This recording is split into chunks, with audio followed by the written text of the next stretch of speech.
찬송가 369장, 찬송가 369장 우리 한 장 보시겠습니다. 369장입니다.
세상의 모든 근심 걱정들은 다 잊어버리시고 오늘 하나님이 주시는 말씀을 통해서 여러분들이 다시 한번 힘을 얻고 또 깨닫는 귀한 시간 되시기를 바랍니다. 이 시간 우리 다 같이 묵도하심으로써 12월 첫째 주 일부 예배를 하나님 앞에 신령과 진정으로 드리겠습니다. 다 함께 묵도하시겠습니다.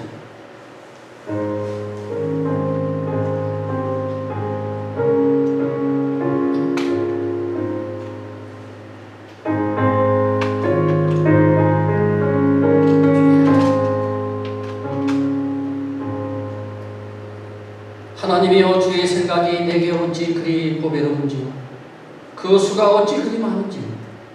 내가 세려고 할지라도 그 수가 모래보다 많도소이다. 내가 깰 때에도 여전히 주와 함께 있나이다. 아멘. 은혜가 풍성하신 하나님 아버지, 우리에게 1년 동안의 긴 날을 허락하시고 이제 한 달을 남겨놓고 있는 여기까지 인도해 주셨음을 감사를 드립니다. 지난 날들을 뒤돌아볼 때에 감사와 찬양밖에 드릴 것이 없음을 고백합니다. 뜨거운 여름에 주신 은혜도 감사했고 가을에 많은 열매들을 주셔서 감사했고 이제 무사히 한 해를 마무리하고 새해를 소망 가운데 맞이하게 해주심을 감사를 드립니다. 우리에게 지난 1년 동안 베풀어 주신 하나님의 크신 사랑과 은혜를 다시 한번 감사합니다. 성부 하나님의 사랑하심과 성령의 도우심과 예수 그리스도의 흘리신 보혈로 우리를 구속하시고 오늘도 성령님의 인도하심으로 하나님의 성전에 나오게 하심을 감사합니다.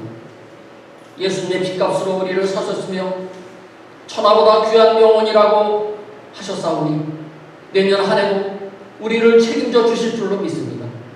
우리를 하나님의 형상으로 회복시켜 주시고 그리스도의 청성한 분량까지 성장할 수 있도록 우리를 인도하여 주시옵소서. 사랑의 주님, 이 땅에 예수 그리스도를 알지 못하고 헐벗고 굶주리는 불쌍한 사람들이 어찌 그리 많습니까?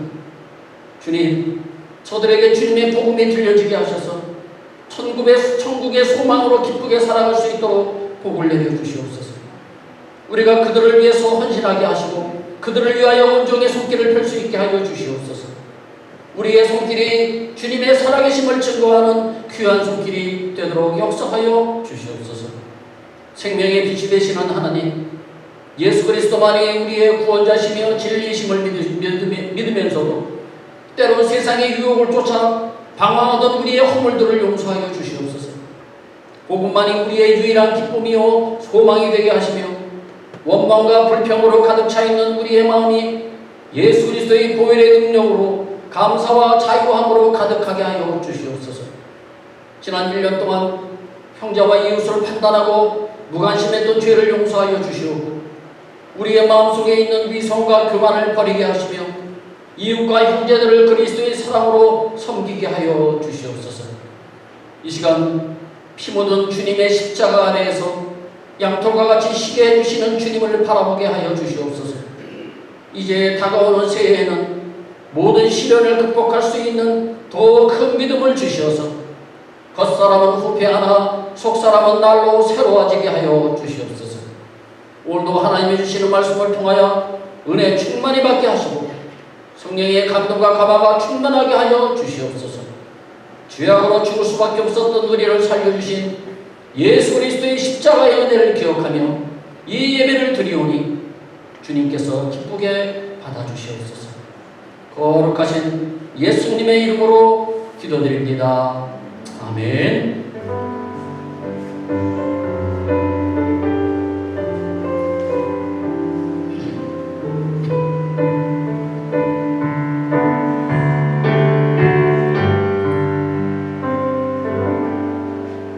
우리 다 같이 일어나셔서 찬송가 10장 3절까지만 보도록 하겠습니다. 전능왕 오셔서 드리는 찬송.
사도신경으로 신앙 고백 드리시겠습니다. 전능하사 천지를 만드신 하나님 아버지를 내가 믿사오니 그 외아들 우리 주 예수 그리스도를 믿사오니 이는 성령으로 잉태하사 동정녀 마리아에게 나시고 본디오 빌라도에게 고난을 받으사 십자가에 못 박혀 죽으시고 장사한 지 사흘 만에 죽은 자 가운데서 다시 살아나시며 하늘에 오르사 전능하신 하나님 우편에 앉아 계시다가 저리로서 산 자와 죽은 자를 심판하러 오시리라. 성령을 믿사오며 거룩한 공예와 성도가 서로 교통하는 것과 죄를 사하여 주시는 것과 몸이 다시 사는 것과 영원히 사는 것을 믿사옵나이다. 아멘. 오늘 하나님께서 우리에게 주신 말씀은 고린도전서 11장 1절 한절 말씀입니다. 제가 여러분들에게 공독해 드리겠습니다. 내가 그리스도를 본받는 자 된 것 같이 너희는 나를 본받는 자가 되라. 아멘. 자리에 앉아 주시기 바랍니다. 지난주에는 추수감사절로 우리가 예배를 드려서 우리가 고린도전서 말씀을 중간에 잠시 쉬고 하박국서 말씀을 지난주에 보셨습니다. 오늘은 계속해서 이어서 지난주에 고린도전서 10장을 보셨는데 이제 오늘은 이어서 11장 말씀, 그 중에서도 가장 핵심적인 1절 말씀을 오늘 보도록 하겠습니다.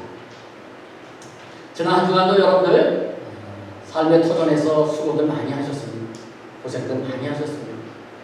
오늘 하나님의 주시는 말씀을 통해서 다시 한번 힘을 얻으시고 용기를 내서 새로운 한 주간도 승리하며 살아가시기를 주님의 이름으로 축복합니다.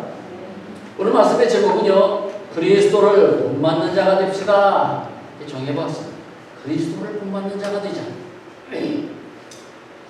러시아의 모스크바의 높이가 5.4m, 무게가 무려 219톤이나 되는 세계 최대의 종이 있다고 합니다. 이 거대한 종이 울려 퍼지면 그 웅장함이 얼마나 대단하겠습니까? 그런데 불행하게도 세계 최대의 종일 뿐 지금까지 한 번도 울려본 적이 없는 벙어리 종이라고 합니다. 자, 한번 사진을 한번 보실까요? 이 모스크바 광장에 있는 그 벙어리 종입니다. 어떻게 해서 이 세계 최대의 종이 벙어리가 되었을까요? 그 이유는 이렇습니다. 중국 공장에서 종을 만들기 위해 모든 준비 작업을 끝내고 뜨거운 쇳물을 주조틀 안에 조심스럽게 붓고 있을 때였습니다. 그때 갑자기 공장 내부에서 큰 화재가 발생했습니다. 다행히 불은 재빨리 진화되었지만 불을 끄는 과정에서 작은 물방울 하나가 튀어서 주조틀 속으로 튀어들어갔습니다. 그것이 화근이 되어서 결국 그 종에 금이 가고 깨어지고 말아먹었습니다. 물 한 방울 때문에 최대의 걸작품이 영원히 울지 못하는 신세가 더 많았습니다. 우리는 작은 물방울 하나가 219톤이나 되는 세계 최대의 종이 벙어리가 되었다는 사실을 우리가 생각하면서 작은 것 하나가, 작은 실수 하나가 우리를 망칠 수 있다는 것을 늘 기억하며 살아가시기 바랍니다. 여러분, 인생을 살아가는 길은 참으로 험난하고 힘든 여정입니다. 고통과 어려움이 당연히 따릅니다. 마치 큰 산봉우리 같습니다. 그러나 비록 힘들지만 어떻게든지 가야 하는 길이 그 길입니다. 그런데 앞으로 가지 못하게 하는 방해하는 것들이 있습니다. 그것은 의외로 작은 실수들입니다. 보증을 잘못 썼다든지, 계약서를 잘못 썼다든지, 말 한마디 실수로 어려움을 당한다든지, 약속을 어겨서 당하는 그 문제들, 또 이성의 문제들, 잠시 화를 찾지 못하고 폭발한다든지, 인생을 살다가 이런저런 여러 가지 작은 실수로 인하여 인생의 어려움을 당할 때가 있습니다. 그래서 우리가 일을 할 때는 물론 큰 것에 신경을 써야 하지만 작은 것에도 신경을 쓰셔야 합니다. 작은 실수라고 무시하지 마시고 작은 실수가 우리 인생을 망칠 수 있다는 사실을 늘 기억하시면서 살아가시기 바랍니다. 이 같은 일은 신앙생활에도 적용이 됩니다. 작은 것 하나가 우리 신앙생활을 망치게 할 수 있다는 사실입니다. 여러분들 잘 아시는 이스라엘의 성군 다윗은 대단한 미인입니다. 그는 부모의 말씀에 순종하는 사람이었고 이스라엘의 왕 사울을 위하여 죽음을 무릅쓰고 블레셋의 거인 골리앗 장군을 쓰러뜨렸고 그리고 수많은 전쟁에서 승리한 그런 미인이었습니다. 그는 하나님의 일에도 열정적이어서 그의 통치기간 40년 중 30년을 성전 건축을 위해서 사용했습니다. 역대상 22장에 보시면은요, 그 다윗이 금 10만 달란트를 준비했다고 되어 있습니다.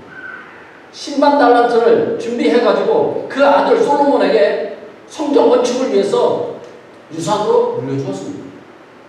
여러분 10만 달란트가 어느 정도 되는 금액인지 아십니까? 제가 참고로 말씀을 드리겠습니다. 금 한 달란트가요 약 130만 달러입니다. US 달러. 그러니까 한국 돈으로 약 15억입니다. 금 한 달란트. 그러니까 멕시코 돈으로 따지면요 약 2,800만 페소가 됩니다. 그런데 여러분 10만 달란트라고 하게 되면 어느 정도가 되겠습니까? 숫자로 계산이 안 됩니다. 제가 대충 계산해 보니까 수백 경이 됩니다. 수백 경. 뭐 우리가 보지도 못했던 돈이죠. 정말 큰 금액입니다. 이 금액을요 다윗이 준비했어요. 왜요? 성전건축을 위해서. 그리고 그것을 아들에게 물려주었습니다. 비록 아들 솔로몬이 성전을 건축했지만 그 기초를 놓은 사람은 바로 성군 다윗이었습니다. 그런데 이런 신앙의 영웅도 한 번의 실수로 노년의 아들 압살롬의 반란으로 큰 고생을 하게 됩니다. 그는 우리아의 아내 밧세바와의 갈등 사건으로 그 위대한 인생에 지울 수 없는 큰 흠집을 내고 말았습니다. 이런 경우를 프랑스의 수학자이며 종교학자인 파스칼이 이렇게 말했습니다. 한번 들어보시기 바랍니다. 인간을 죽이기 위해서는 온 우주를 동원할 필요가 없습니다. 손줄로 생각하는 자는 넘어질까 조심하십시오. 자, 이제 살만하다. 이제 세상이 즐길 거 마음대로 즐기면서 살자. 아, 내 창고에 내가 많이 모아놨으니까 이제 큰 소리 치면서 살자. 제가 지난주에 말씀을 드렸죠. 그때 하늘에서 음성이 들렸습니다. 온 밤에 네 영혼을 내가 데려가면 그 많은 것들이 누구의 것이 되겠느냐. 예수님 비유에서 나온 말씀입니다. 일평생을 흠없이 산다는 거 하는 것은 정말로 어려운 일입니다. 다윗과 같은 위대한 신앙인도 실수를 범했으니까. 그래서 손질로 생각하면 넘어지게 되므로 항상 겸손하게 살아가야 한다는 것입니다. 저는 며칠 전에 인터넷에서 예수님의 성화를 한번 제가 찾아보았습니다. 대략 한 1000개 정도를 보았던 것 같아요. 그런데 그 성화들을 크게 두 가지로 나눌 수가 있는데요. 하나는 예수님이 하나님의 아들로서 기적을 베푸시고 우리를 돌보시며 구원하신다고 하는 것을 보여주는 그런 성화였습니다. 그래서 우리가 예수님을 믿고 섬기도록 도와주는 그런 성화죠. 또 다른 하나는요. 예수님이 인간으로서 사람들과 함께 어울리며 사랑의 삶을 살았던 것을 보여주는 그런 성화입니다. 우리가 예수님처럼 살아가도록 도와주는 성화였습니다. 그러면 여러분 이 두 가지 모습 중에 어떤 성화가 더 많았을까요? 제가 확인해 본 결과 거의 대부분이 예수님이 하나님의 아들로서 기적을 베푸시고 우리를 돌보시고 구원하시는 분이라는 것을 보여주는 성화가 대부분이었어요. 그 중에 소수만이 예수님의 인간적인 모습을 보여주는 성화였습니다. 여러분 한번 보실까요? 자, 성화를 제가 단 보여드리고요. 몇 가지만 한번 보여드릴게요. 물 위를 걸으시는 예수님, 바다 위를 걸으시는 예수님의 모습입니다. 그 다음에 오병이의 기적을 베푸신 예수님. 이 많은 사람들을 물고기 2마리와 떡 5개로 배부르게 먹고도 남음 있는 그런 기적을 예수님이 보여주신 그런 성화입니다. 그 다음에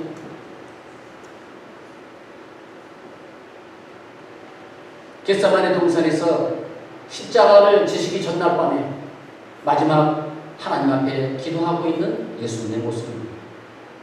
그 다음 무덤에서 사흘 만에 부활해서 나오신 예수님의 부활하신 모습입니다. 마지막으로 예수님이 어린아이들을 사랑하셔서 어린아이들을 품에 안고 계시는 그런 모습입니다. 이런 모습은 극히 드뭅니다. 대부분이 하나님께서 기적을 베푸시고 우리를 구원하시고 그리고 우리를 돌보시는 그런 성화들이 대부분이었습니다. 그러다 보니 우리는 예수님을 생각할 때에 예수님은 기적을 베푸시며 나를 도와주시고 구원하시는 분으로만 생각하는 경향이 많습니다. 물론 잘못된 생각은 아닙니다. 우리는 예수님을 하나님의 아들이며 나를 돌보시고 구원하신 분이라고 믿으셔야 합니다. 이것이 신앙의 가장 기본입니다. 그러나 예수님을 이렇게만 믿으면 성숙한 신앙이라고 말할 수가 없습니다. 이제 우리가 예수님을 믿고 하나님의 자녀가 되었다면 어떻게 살아야 하느냐에 초점을 맞추셔야 합니다. 물론 하나님의 자녀답게 살아야죠. 그렇다면 하나님의 자녀답게 살려면 어떻게 해야 하나요? 하나님의 아들이신 예수님처럼 살아야 하는 것입니다. 그래서 우리는 예수님이 이 땅에서 인간의 모습으로 33년 동안 사셨던 모습을 배우며 예수님을 닮아가야 하는 것입니다. 그렇다면 성도 여러분, 하나님의 아들이신 예수님이 인간의 모습으로 이 세상에 오신 이유가 무엇일까요? 크게 두 가지로 설명할 수가 있습니다. 첫째는요, 죄인인 인간이 받아야 할 그 벌을 대신 받기 위해서 인간의 모습으로 이 세상에 오신 것입니다. 인간의 죄를 대신 지시고 십자가에서 죽기 위해서 예수님께서 이 땅에 그 높은 곳에서 이 낮고 천한 이 땅에 예수님께서 하나님 아들인 예수님께서 오신 것입니다. 두 번째 이유가 무엇입니까? 예수 믿고 구원받은 성도가 어떻게 살아야 하는지를 보여주시기 위해서 오셨습니다. 오늘 말씀의 초점은 여기에 있습니다. 그래서 예수님은 우리와 똑같은 인간으로 우리처럼 수많은 시험과 고난을 당하시면서 그 가운데서 보여주신 삶을 통해서 우리도 어떻게 살아야 하는지 우리에게 가르쳐 주셨다는 것입니다. 우리가 고난을 받고 고통을 당할 때도 예수님도 똑같이 당하셨습니다. 그 가운데서, 그 고난과 고통 가운데서 예수님께서 어떻게 대처하셨느냐, 그것을 우리가 보고 배워야 한다는 것입니다. 먼저 우리는 예수님은 하나님의 아들이시며 우리를 죄에서 구원해 주시는 분으로 믿으셔야 합니다. 그래야 구원을 받을 수 있기 때문입니다. 그 다음에 구원을 받은 후에는 예수님이 사셨던 모습을 배워서 예수님처럼 살아야 하는 것입니다. 이것이 우리에게 주어진 두 번째 과제입니다. 그런데 문제는 우리는 그냥 예수님으로부터 은혜만 받고 도움만 받으려고 하는 경향이 있습니다. 물론 이것도 신앙생활의 중요한 부분이지만 우리의 신앙생활이 여기에 멈춰서는 안 됩니다. 우리의 신앙생활은 은혜와 축복을 받는 것을 넘어서 예수님을 본받아서 예수님처럼 살아야 하는 것입니다. 독일의 수도사 토마스 아켄페스가 지은 책이 아주 유명한 책이 있습니다. 그리스를 본받아라고 하는 책입니다. 혹시 여러분들 읽어보셨나요? 꼭 한번 읽어보십시오. 그 중에 시간 관계상 제가 일부분만 여러분들에게 그 책을 소개하겠습니다. 한번 들어보십시오. 겸손하고 화평해라. 그리하면 예수님이 함께 하실 것이다. 헌신적이고 많은 삼가라. 그리하면 예수님이 함께 거하실 것이다. 외적인 것들에 마음을 돌리면 그분은 우리 안에 설 자리를 찾지 못하실 것이다. 이 세상에 속한 것들을 지나치게 바라면 하늘나라의 것과 영원한 것을 영원히 잃어버릴 수 있다. 일시적인 것들을 소망할 수는 있지만 그보다 영원한 것들을 소망해야 한다. 자신을 포기하지 않으면 결코 열매 맺는 진정한 결합이 이루어질 수 없다. 자신을 부인하고 너의 자신을 내려놓으면 진정한 내적 평화를 누리게 될 것이다. 모두를 위하여 내가 가진 모든 것을 주어라. 아무것도 구하지 말고 되돌려 받을 생각도 하지 마라. 그리하면 더 많은 것을 소유하게 될 것이다.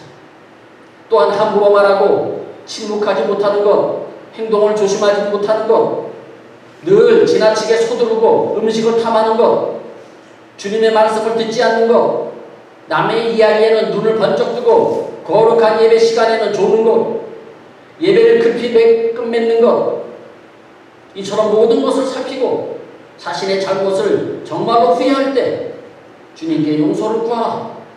그리하면 용서를 받게 될 것이다. 제가 여기까지만 소개하겠습니다. 아주 너무 좋은 말씀들이 너무 많아서 제가 어떤 것을 여러분들에게 소개해야 할까 고민을 많이 했어요. 참 주옥 같은 말씀이죠. 오늘 본문은 바로 이것을 우리에게 가르쳐주고 있습니다. 오늘 본문 1절입니다. 우리 같이 한번 읽겠습니다. 시작. 내가 그리스도를 본받는 자가 된 것 같이 너희는 나를 본받는 자가 되라. 아멘. 오늘의 말씀입니다. 이 말씀이 바울을 본받으라는 겁니까? 예수님을 본받으라는 겁니까? 예수님을 본받으라는 것입니다.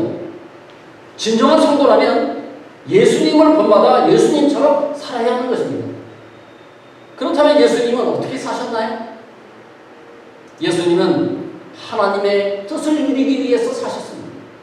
자신의 뜻이 아니라 하나님의 뜻을 위해서 사셨다는 것입니다. 그래서 예수님의 삶에는 몇 가지 중요한 특징이 있는데요. 지금부터 한번 알아보도록 하겠습니다. 그 첫 번째 특징은 무엇이냐? 죄를 짓지 않으셨다는 것입니다.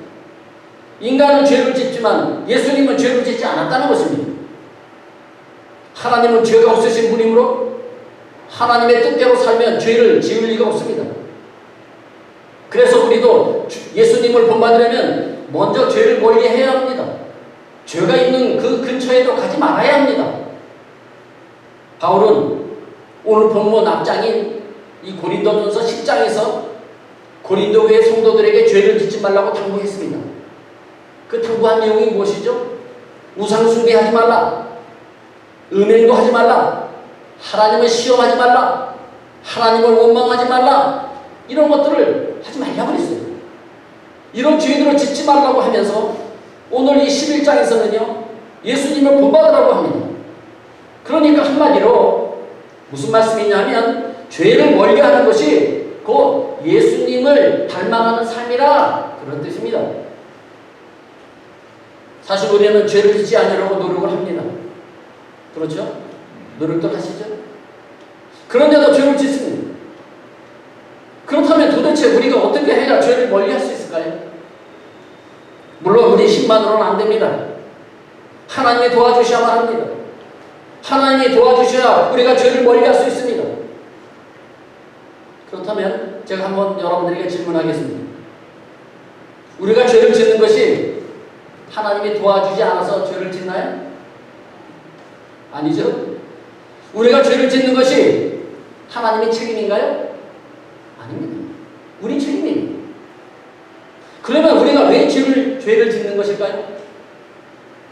그것은 죄를 짓지 않으려고 하는 마음의 결단이 없기 때문입니다. 내가 죄를 짓지 않겠다고 하는 결단이 없어요. 부족해. 그러다 보니까 또 죄를 짓고 또 죄를 짓는 거예요. 같은 죄를 반복해서 계속해서 짓는 것입니다. 제가 대학교 4학년 때 제가 처음으로 예수를 믿었습니다. 그래서 교회를 나갔는데요. 그래서 교회에서 단체로 기도원을 간다고 해서 따라간 적이 있었습니다. 당시 여자친구였던 지금의 와이프하고 같이 갔습니다. 태어나서 처음 기도원이라고 하는 곳을 갔습니다. 처음에는 정말 가기 싫었습니다. 가서 보니까 진짜 서먹서먹하고 두렵기도 하고요. 별별 생각이 다 들었어요. 저희 와이프 때문에 할 수 없이 갔으니까 도망치고 싶었어요. 첫날 밤 산에서 예배를 드린다고 해서 참석을 했는데요. 너무 사람이 많아서 앉을 자리가 없어서 제일 앞자리에 가서 앉았습니다. 그것도 와이프의 손에 끌려서 말이죠. 첫날 밤 예배 중에 하나님의 큰 은혜를 받았어요. 그리고 제가 입에서 방언이 터지고요. 그동안 제가 지었던 그 죄를 회개하는 것이 회개가 터지기 시작했어요. 밤새 울면서 제가 하나님 앞에 회개했어요. 그동안 지었던 모든 죄들이 생각나서요. 몸부림치면서 하나님 앞에 회개했어요. 그때 문득 담배와 술도 하나님이 싫어하는 죄라는 것이 생각이 들었습니다. 그때까지만 해도 담배와 술을 열심히 피고 마셨으니까요. 그래서 하나님 앞에 제가 소원했습니다. 제가 앞으로 술을 마시거나 담배를 피우면 제 생명을 거둬가십시오. 하나님 앞에 결단과 약속을 한 것입니다. 그 이후 한 번도 제가 술, 담배를 하지 않았습니다. 그래서 이렇게 살아있는 것입니다. 성도 여러분, 제가 자랑하려고 말씀드리는 게 아닙니다. 이런 결단이 필요하다는 것입니다. 좀 무모하게 보여도 이런 결단이 죄를 멀리할 수 있는 것입니다. 다른 죄도 마찬가지입니다. 우리가 죄를 짓지 않겠다는 결단이 부족하기 때문에 계속 죄를 짓고 있는 것입니다. 거짓말하고 미워하고 시기하고 욕심부리고, 물론 우리 인간은 연약하기 때문에 우리가 굳게 결심한다 해도 완전히 죄를 짓지 않을 수는 없겠지만, 그러나 우리가 정말 죄를 짓지 않기로 굳게 결심하고요, 그리고 하나님 앞에 그 죄를 짓지 않게 해달라고 기도하면 그 죄악에서 벗어날 수가 있는 것입니다. 내가 결심하고 하나님 앞에 다시는 죄를 짓지 않겠다고 하나님 앞에 도와달라고 기도하신다면 우리도 죄를 짓지 않을 수가 있습니다. 성도 여러분, 우리는 죄를 이길 수가 있습니다. 왜냐하면 예수님께서 죄를 이기셨기 때문입니다. 예수 믿는 우리도 죄를 이길 수가 있습니다. 불가능한 거 아닙니다. 예수님이 이기셨기 때문에 예수 믿는 우리도 이길 수가 있는 것입니다. 베드로전서 4장 1절 2절 말씀에 이런 말씀이 있습니다. 그리스도께서 이미 육체의 고난을 받으셨으니 너희도 같은 마음으로 갑옷을 삼으라. 이는 육체의 고난을 받은 자는 죄를 그쳤음이니 그 후로는 다시 사람의 정욕을 따르지 않고 하나님의 뜻을 따라 육체의 남은 때를 살게 하려 함이라. 아멘. 저 무슨 말씀일까요?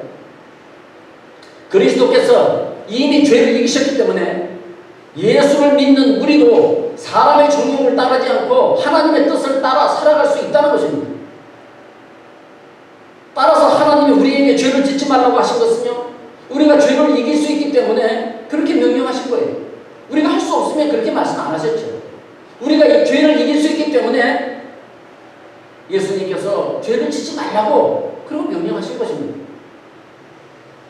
그런데도 우리는 세상에서 너무나 쉽게 죄를 짓습니다. 왜 그럴까요? 그 죄를 멀리해야 되겠다고 하는 그 믿음의 결단이 없기 때문입니다. 왜 죄를 멀리해야겠다고 하는 결단을 하지 못하는 것일까요? 그것은 크게 두 가지 이유라고 저는 생각을 합니다. 첫 번째 이유는요, 많은 사람들이 죄를 지어도요 잘 살고 있기 때문입니다.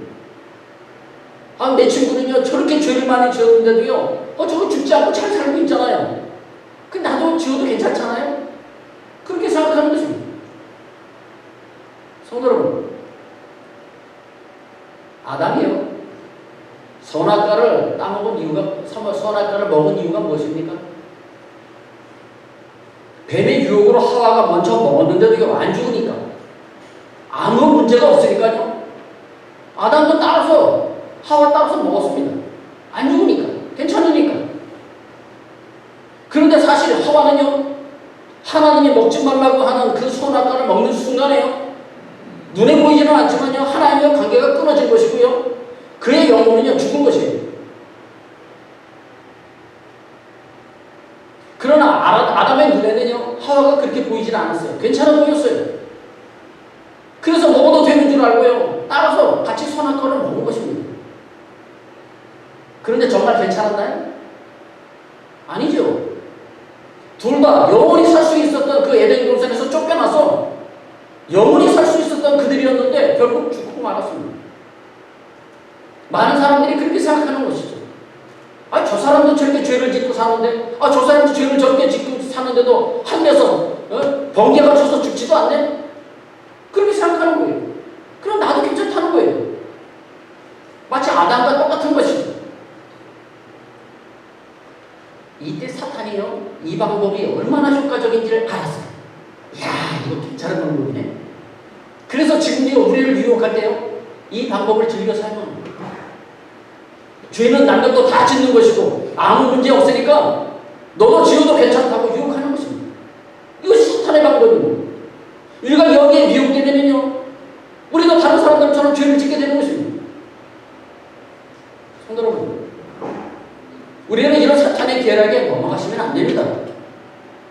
다른 사람들이 다 죄를 짓는다고 해서 나도 따라서 지어서는 안 됩니다. 눈에 보이지는 않지만 그 사람들은 이미 하나님과의 관계가 끊어졌고 그 사람들은 이미 영적으로 죽은 사람입니다. 다른 예를 한번 들어볼까요? 이스라엘 사람 백성들이요, 가나안 땅 정탐을 위해 몇 사람의 선동으로 모두가 하나님을 원망하기 시작했습니다. 우리가 잘 아는 내용이죠. 그래서 어떻게 되었습니까? 선동한 사람들만 죽었습니까?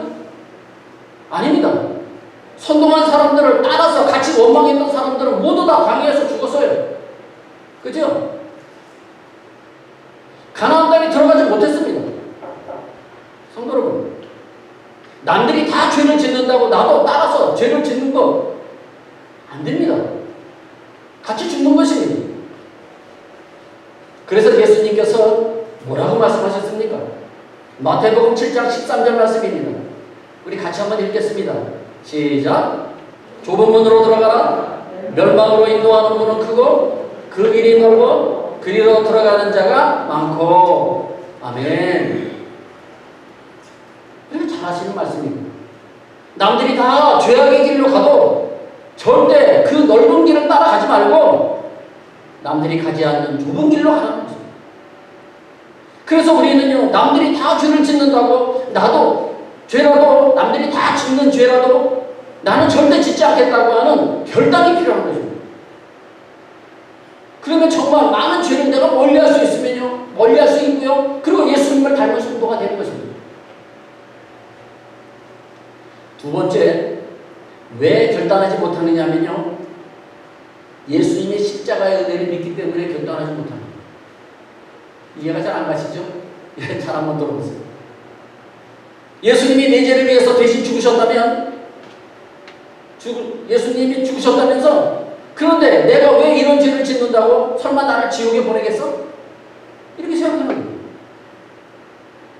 이거 사탄이 주는 마음입니다. 이뿐만이 아닙니다. 내가 교회도 열심히 다니고 헌금도 하고 봉사도 많이 하는데 이 정도 죄라고 하나님이 눈 감아 주시겠지? 이것도 사탄이 주는 마음입니다. 정말 아이러니하게도요, 우리는 예수님을 믿기 때문에 오히려 죄를 지을 때가 있습니다. 우리가 앞에서 사탄이 우리를 공격하는 가장 무서운 무기가 뭐라고 그랬냐면요, 고린도전서 10장 앞에서 율법주의와 방탕주의라고 그랬어요. 이것을 성도들을 공격하는, 마귀에 공격하는 가장 무서운 무기예요. 율법주의와 방탕주의. 성도 여러분, 이 방탕주의는요, 불신자들의 방탕주의가 아니라 믿는 성도들의 방탕주의를 말하는 것입니다. 믿는 성도들이 방탕하는 거예요. 이것은 예수님을 믿는 사람들이 자기는 예수님의 은혜로 죄 용서함을 받았으니까 죄를 지어도 괜찮다고 생각하면서 방탕하게 사는 것입니다. 나 이제 구원 받았잖아, 예수 믿고. 그다음부터 나는 이제 자유야. 나는 마음대로 살아도 돼. 이런 사람들이 일명 구원파라고 하는 사람들. 들어보셨죠? 멕시코에도 있어요. 몬테레이도 있어요. 여러분들 조심하셔야 됩니다. 이단입니다. 한 번 구원받았으면 그 다음은 어떻게 살든지 상관이 없다는 것입니다. 아니죠. 한 번 구원받았으면 그 구원을 이루기 위해서요, 우리는 날마다 성화되어야 됩니다. 성화. 예수님의 모습으로 날마다 변화되어 가야 돼요. 날마다 말이죠. 구원파가 주장하는 이론 중에서요, 크게 세 가지가 있는데요. 세 가지 문제가 있는데 제가 한번 설명을 드릴게요. 여러분들 구원파 그래서 조심하라는 겁니다. 첫 번째 그들이 주장하는 게 뭐냐면요, 구원은 깨달음으로 구원을 받는다라고 주장합니다. 깨닫지 못하면 구원을 못 받는다는 거예요. 아닙니다. 구원은 하나님의 은혜로 받는 것이지 구원은 깨달아서 받는 게 아니에요. 깨닫지 못하는 사람들, 머리가 나쁜 사람들은 그러면 구원 못 받나요? 말이 안 되잖아요. 구원은요, 하나님의 은혜로, 하나님 우리에게 무료로 공짜로 주시는 거예요. 그래서 우리가 구원받는 거예요. 우리가 잘나서, 우리가 열심히 하나님 일을 해서 우리가 구원받는 거 아니에요. 그런데 그들은 뭐라고 얘기하느냐? 깨달음으로 구원을 받는. 말이 안 되는 거예요. 두 번째는요, 회개를 계속하면 구원받지 못한 증거이므로 한 번 회개했으면 됐다는 것입니다. 아닙니다. 계속해서 내가 죄를 지었으면 계속해서 회개해야죠. 한 번 회개했다고 모든 게 다 끝나나요? 세 번째는 이제 뭐가 문제냐? 죄인이라고 고백하면 지옥에 간다는 것입니다. 이게 말이 안 되는 거죠. 크게 잘못된 거죠. 죄인이라고 고백해야죠. 우리는 날마다 하나님 앞에서 죄인이라고 고백해야 됩니다. 저도 오늘 아침에 일찍 나와서 하나님 앞에 기도하면서 오늘도 이 죄인이 나왔사오니 이 죄인을 불쌍히 여겨주시옵소서라고 기도했어요. 불쌍히 여기달라고. 나도 죄인이다. 우리는 하나님 앞에 다 죄인이에요. 그러므로 죄를 고백해야죠. 죄를 고백하면 지옥에 간다고요? 말이 안 됩니다. 이처럼 사탄은요, 아주 교묘한 방법으로 우리를 미혹해가지고요, 방탕주의에 빠지게 만듭니다. 특별히 성도들을 말이죠. 구원파는요, 성도들을 대상으로 해서 전도를 합니다. 전혀 모르는 사람들한테 접근하지 않습니다. 그러나 여러분, 참된 성도는 절대 교회 열심히 다니고 봉사 많이 했다고 죄 짓는 것은 괜찮다고 생각하지 않습니다. 오히려 죄를 짓지 않는 게 교회에서 많은 봉사를 하는 것보다 더 중요하다고 생각을 합니다. 그것이 바로 참된 성도인 것입니다. 두 번째, 예수님의 삶에서 큰 특징은, 두 번째 특징은 무엇이냐? 이웃을 사랑하시는 것입니다. 예수님께서 33년 동안 이 세상에 사시면서요, 보여주신 것이에요. 이웃을 사랑하는 것입니다. 아까도 보셨죠? 어린아이를 사랑하시는 거 보셨죠? 예수님은 인간으로 이 세상에 계시면서 철저히 이웃을 배려하며 사랑을 베푸셨어요. 오늘 보면 바로 앞장인 고린도전서 10장 33절에서 바울은요, 이웃을 배려하라고 가르쳤습니다. 자, 한번 보십시오. 나와 같이 모든 일에 모든 사람을 기쁘게 하여 자신의 유익을 구하지 아니하고 많은 사람의 유익을 구하여 그들로 구원을 받게 하라. 아멘. 이어서 바울이요, 오늘 본문에서 예수님을 본받으라고 했습니다. 따라서 이 두 말씀을 같이 합해보면 무슨 뜻이냐? 예수님을 닮는다고 하는 것은 무엇이냐? 이웃을 배려하고 이웃을 사랑하는 삶이라, 이런 것입니다. 이런 뜻입니다. 특히 약한 사람들을 배려하는 것입니다. 그것이 예수님이 이 땅에 사시면서 우리에게 보여주신 것이에요. 실제로 예수님은 믿음이 약한 죄인들을 다 용서하시고 받아주셨어요. 그뿐만이 아니라 병자들도 고쳐주셨고요, 굶주린 자들을 먹여주셨습니다. 우리도 예수님을 닮으려면요, 이처럼 약한 사람들을 도와주셔야 합니다. 그것이 예수님을 닮는 거예요. 첫 번째, 교회의 경우를 한번 볼까요? 교회 안에서, 교회에 나온 지 얼마 안 된 믿음이 약한 성도들을 돌보셔야 됩니다. 교회에 잘 적응하지 못하는 성도님들, 말과 행동으로 다른 사람들에게 상처를 주는 성도님들도 돌보셔야 돼요. 자주 결석하여 우리의 속을 상하게 하는 성도님들도 여러분들 돌보셔야 됩니다. 에휴, 나오든지 말든지 네 마음대로 해라, 내버려 두시면 안 됩니다. 여러분들이 그들을 사랑하고 진짜 여러분들이 그들을 사랑하신다면 그들이 왜 교회에 못 나오는지 그 이유를 여러분들이 알고 그들을 자꾸 독려해가지고 교회에 나올 수 있도록 해주셔야 됩니다. 그런데 많은 분들이 그렇게 안 하세요. 나오려면 나오고 나만 천국 가면 되지, 그렇게 생각하세요. 아닙니다. 그것은 예수님의 닮은 삶이 아닙니다. 이런 사람들에게 특히 관심을 가져야 합니다. 세상의 경우를 한번 보겠습니다. 세상에서는요, 가난하고 소외되고 불쌍한 자들을 도와줘야 합니다. 예수님께서는 이 땅에 계시는 동안에요, 가난한 자와 과부와 고아와 나그네와 불쌍한 자들을 위로하셨던 것처럼 우리 믿는 성도님들도요, 예수님처럼 가난하고 또 과부, 고아, 나그네와 같은 그런 소외된 자들, 또 불쌍한 자들에게 관심을 가지고 사랑으로 도와줘야 되는 그 삶을 살아야 한다는 것입니다. 그것이 바로 예수님을 닮은 삶인 것입니다. 우리 교회도 마찬가지입니다. 우리 교회도 사회적으로 어려운 사람들에게 깊은 관심을 가지고 그들에게 복음을 전할 뿐만 아니라 물질적인 도움도 줘서 그들이 세상적인 평안과 행복을 누릴 수 있도록 도와주셔야 합니다. 그것이 교회가, 우리 교회에 하나님이 주신 사명인 것입니다. 사랑하는 성도 여러분, 이제 주님의 말씀을 가슴에 품고 세상으로 나가시기 바랍니다. 예수님은 하나님의 아들로서 우리를 구원해 주셨을 뿐만 아니라 우리와 같은 인간으로서 참된 성도가 살아야 될 갈 길을 가르쳐 주신 분이십니다. 이제 여러분은 하나님의 자녀가 되셨으므로 하나님의 아들인 예수님처럼 사십시오. 죄를 짓지 않겠다고 결단하십시오. 이웃을 배려하고 사랑하십시오. 특별히 어려운 이웃을 도와주십시오. 그리하면 여러분은 하나님을 기쁘시게 하는 것이고 이웃과 함께 구원과 축복을 풍성하게 누리며 하나님의 큰 상을 받는 모든 성도님들 다 되시기를 주님의 이름으로 축복합니다. 우리 함께 기도하기를 원합니다. 오늘 예수님이 이 땅에 오신 이유를 알아보았습니다. 죄로 죽을 수밖에 없는 우리를 구원하시기 위해서 십자가를 지시기 위해서 이 세상에 오셨습니다. 그뿐만이 아닙니다. 너희들도 나처럼 살라고 본을 보여주시기 위해서 이 땅에 오셨습니다. 우리도 예수님처럼 어려운 이웃을 도와주며 사랑하게 해달라고 기도하십시오. 앞으로 살면서 죄를 멀리하게 해달라고, 죄를 짓지 않겠다고 결단하게 해달라고 이 시간 기도하시기를 원합니다. 내가 다시는 죄를 짓지 않겠다고. 여러분, 이 시간 우리 주여 한번 부르고 이 시간 우리 통성으로 함께 기도하시겠습니다. 주여! 아버지 하나님, 죽을 수밖에 없는 우리를 구원하시기 위해서 우리 대신 십자가에 못 박혀 죽기 위해서 이 세상에 오신 주님의 축복을 받았습니다. 너는 나처럼 살아라. 우리에게 삶의 본을 보여주시기 위해서 이 세상에 오신 것으로 믿습니다. 우리도 예수님처럼 살기를 원합니다. 예수님 모습을 갖기를 원합니다.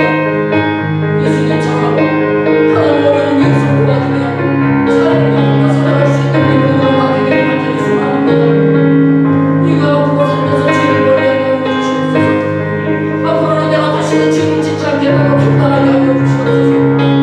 하나님, 우리의 모든 죄를 용서하여 주시고 다시는 그와 같은 죄를 짓지 않겠다고 이 시간 결단하는 시간 되기를 원합니다. 예수님, 우리에게 믿음을 주시옵소서. 이 세상 모든 사람들이 타락하는 길이라 할지라도 따라가지 않고 오직 좋은 길을 따라갈 수 있는 길을 원합니다. 예수님 도와주시옵소서. 이 세상을 닦는 것이 아니라 예수님을 닮아가는 삶을 살 수 있도록 하나님 인도하여 주시옵소서. 아버지, 우리를 불쌍히 여겨 주시옵소서. 하나님, 우리는 죄인입니다. 하나님, 나는 죄인입니다. 하나님, 나는 죄인입니다. 나를 불쌍히 여겨 주시옵소서. 하나님, 내가 다시는 주의 길에 쓰지 않게 하여 주시옵소서. 하나님, 다시는 주의 길에 쓰지 않게 하여 주시옵소서. 아버지, 하나님을 결단하는 시간이 평생 기억되는 시간이 되기를 간절히 소망합니다. 하나님께 감사합니다.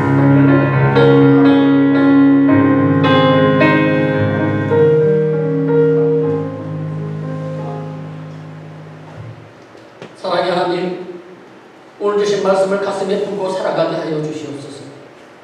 오늘 이 시간 하나님 앞에 결단했습니다. 다시는 죄악의 근처로도 가지 않도록 우리의 마음을 주관하여 주시옵소서. 교회 안에서나 세상에서나 예수님의 모습을 담기를 원하며 예수님처럼 죄를 멀리하고 이웃을 배려하며 사랑하며 섬기며 살아가게 하여 주시옵소서. 남들이 다 죄의 길로 간다 할지라도 우리는 좁은 길로 가기를 원합니다.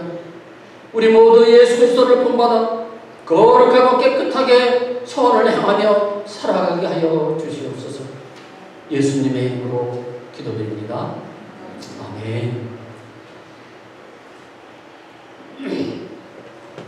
찬송가 461장입니다.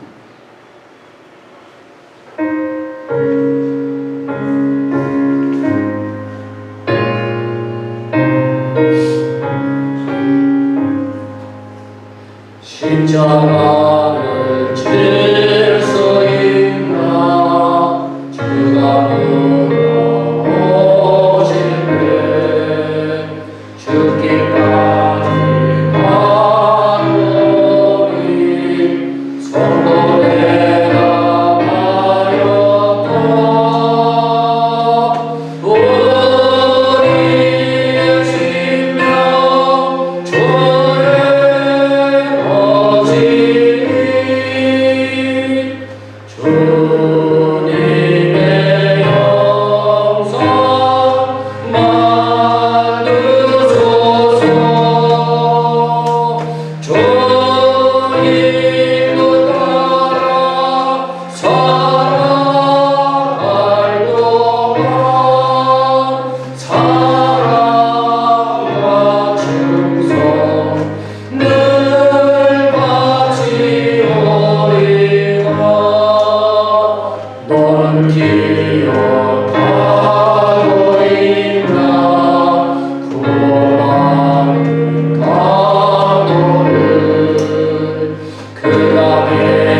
여러분들이 하나님 앞에 드린 예물을 위해서 제가 이 시간 축복하며 기도하겠습니다. 구원의 하나님 아버지, 지난 한 주간도 주님의 은혜 가운데 우리를 안전하게 지켜주셨음을 감사를 드립니다. 이 팬데믹 위기 가운데서도 우리의 가정과 우리의 자녀들을 지켜주시고 우리의 사업장과 직장도 지켜주셔서 감사를 드립니다. 우리의 마음과 정성을 이 예물에 담아 주님께 바쳤사오니 다음 주에는 더 많은 예물을 바칠 수 있도록 우리의 삶을 축복하여 주시옵소서. 하나님께서 이사야 선지자에게 말씀하셨듯이 두려워하지 말라, 내가 너와 함께하니라. 놀라지 말라, 나는 내 하나님이 되리라. 내가 너를 굳세게 하리라. 참으로 너를 도와주리라. 참으로 나의 영은 너를 손으로 너를 붙들리라고 말씀하셨사오니 우리 모두 이 약속의 말씀을 믿고 어떠한 상황 속에서도 어떠한 어려움 속에서도 두려워하거나 놀라지 말고 하나님의 권능의 오른손을 굳게 잡고 의지하며 살아갈 수 있는 우리 모두가 되게 하여 주시옵소서. 우리의 선교제를 위해서 기도합니다. 우리가 드린 이 선교 헌금으로 그것에 많은 영혼들이 예수 믿고 구원받게 하여 주시고 오늘 우리가 드린 이 선교 예물이 하나님의 뜻을 이루는 데 쓰이는 귀한 예물이 되게 하여 주시옵소서. 아론과 노르마 전도사님을 기억하여 주시어서 주어진 사명 잘 감당할 수 있는 충성스러운 주님의 종들이 되게 하여 주시옵소서. 예수님께서 가난한 자, 과부와 고아와 나그네와 불쌍한 자들을 위로하셨던 것처럼 이 예물이 그들을 위한 긍휼과 사랑의 손길이 되게 하여 주시옵소서. 예수님의 이름으로 축복하며 기도드립니다. 아멘. 광고 말씀 드리도록 하겠습니다. 오늘 광고 내용이 좀 많습니다. 여러분 집중해서 들으셔야 할 것입니다. 자, 두 번째 광고 입니다. 두 번째입니다. 다음 주일 예배 후에요. 올해 결산과 내년 예산을 위한 공동구회가 있을 것입니다. 그래서 예배 후에 재정부에서 나와서 보고를 하실 겁니다. 그리고 세 번째 주일, 그러니까 19일이 되겠죠. 19일은 성탄 감사 예배로 드리도록 하겠습니다. 좀 이른감이 있는데요. 25일이 토요일이 되다 보니까 26일 날 드릴 수는 없고요. 성탄절 지나서는 드릴 수가 없고 그 전에 드려야 하기 때문에 19일 날 세 번째 주에 성탄 감사 예배를 드리겠습니다. 그리고 마지막 날 30일 날 12월 30일 날은 저녁 때 우리가 송년 영신 예배를 저녁 때 우리 교회에서 드리도록 그렇게 하겠습니다. 세 번째 광고입니다. 12월 17일 금요일 날 선교지를 방문합니다. 함께 가시기를 원하시는 분들은 선교부장님에게 신청해 주시기 바랍니다. 네 번째입니다. 선교 물품은요, 다음 주까지 받겠습니다. 또 정리를 해야 되기 때문에, 그러니까 12일까지, 다음 주일까지 선교 물품을 받는데요. 가방, 신발, 장난감, 그 다음에 현지인 아동 서적, 이런 것을 받습니다. 그러니까 의류는 그만 가져오셔도 됩니다. 다섯 번째, 올해 새로 등록하신 새 신자분들은요, 예배 후에 새가족부에서 준비한 선물이 있습니다. 여러분들 선물을 꼭 받아가시기 바랍니다. 그 뒤에서 좀 챙겨주시기 바랍니다. 그래서 우리 새가족부 부장님 되시는 우리 배선희 권사님께서 선물을 준비해 주셨습니다. 그러니까 여러분들이 감사하는 마음으로 새가족 되시는 분들은 받아가시기 바랍니다. 여섯 번째입니다. 순회 영상 업무가 12월 13일 2시부터 오후 5시까지, 그리고 14일 화요일 날 9시부터 5시까지 있다고 합니다. 그래서 장소는 전에 알고 계시죠? 이 홀리데이 호텔 옆에 있는 홀리데이 호텔의 2층에서 하고요. 사전에 여러분들 영사업무 24에 들어가셔서 미리 사전에 예약을 하셔야지 가능합니다. 그러니까 여러분들 필요하신 분들은 꼭 예약하시고 13일날, 여러분들 12일날, 13일날, 14일날 여러분들 꼭 가시기 바랍니다. 일곱 번째 광고입니다. 현재 지금 오미크론이라고 하는 변이 바이러스가 지금 전 세계적으로 유행하고 있습니다. 여러분들도 다 알고 계실 겁니다. 그래서 12월 3일부터요 2주간 동안 한국 입국 시에 백신 접종자라도 격리 면제가 일시 중지가 된다고 합니다. 그런데 제가 봤을 때는 2주간이 더 넘어갈 것 같아요. 그러니까 앞으로는 좀 더 어려울 것 같아요. 들어가셔서 백신을 맞으신 분도 10일 동안 격리를 하셔야 된다고 합니다. 그러니까 여러분들 감안하시고 여러분들 한국 방문하시기 바랍니다. 마지막 광고입니다. 내년도 달력 지난주에 배포해 드렸는데요. 아직 안 받아가신 분들이 계실 겁니다. 그래서 오늘 안 받아가신 분들은 좀 받아가시고요. 그리고 지금 그거 제가 저기 헌금함 앞에다가 두었습니다. 그거 있죠? 헌금함 앞에다가 제가 일부러 가져가시기 편하게 저기다 두었으니까 받아가시고요. 그리고 특히 이제 목장에서 여러분들이 이제 목동 되시는 분들이나 이런 분들은 자기들 목장 식구들을 좀 챙겨주시기 바랍니다. 지금 바이러스 때문에, 코로나 때문에 교회 안 나오시는 분들이 계시죠? 그분들은 우리 목동 되시는 분들이 잘 챙겨서, 그리고 여러분들이 목장 되시는 분들하고, 목장장 되시는 분들하고 목동 되시는 분들이 잘 챙겨서 여러분들 나눠주시기 바라고요. 그리고 혹시 여러분들 주위에 전도 대상자가 혹시 있으면은 달력을 전해주면서 전도하시기 바랍니다. 그런 분들도 추가로 더 가져가셔도 되고요. 여러분들 혹시 더 추가로 지난주에 가져가셨는데 좀 더 필요하다. 특히 이제 게스트하우스 하시는 분들이 좀 더 필요하실 것 같아요. 그래서 그런 분들은 조금 더 가져가셔도 됩니다. 그러니까 여러분들 가실 때 가져가시기 바랍니다. 우리 다 함께 일어나셔서 우리 마지막 송 주 은혜의 힘을 우리 한번 불고 우리 모두 축도함으로 모든 예배를 마치도록 하겠습니다.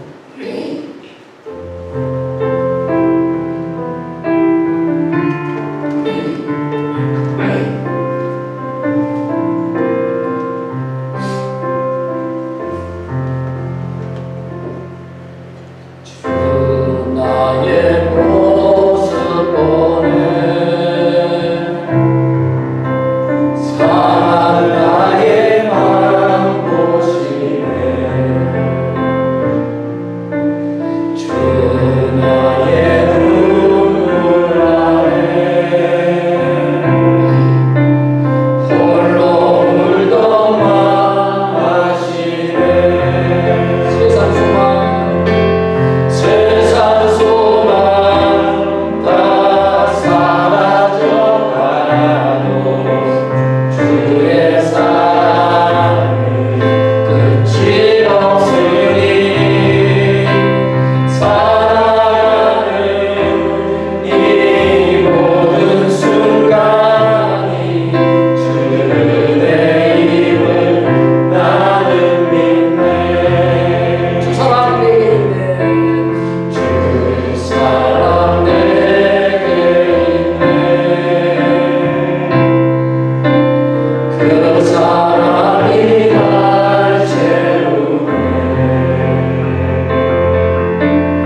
그리스도의 크신 은혜와 하나님의 크고 만극하신 사랑하신 것, 성령님의 교통교감 충만하신 은혜가 오늘 말씀을 듣고 예수님의 모습을 담기를 원하며 죄를 짓지 않기로 결단하며 떠나는 우리 모든 성도인들 머리 위에, 그들의 가정과 직장과 사업장 위에, 그리고 우리 소망장로 교회 위에, 그리고 우리의 조국 대한민국과 또 우리가 살고 있는 이 멕시코 땅 위에 지금부터 영원토록 함께 계실지어다. 아멘.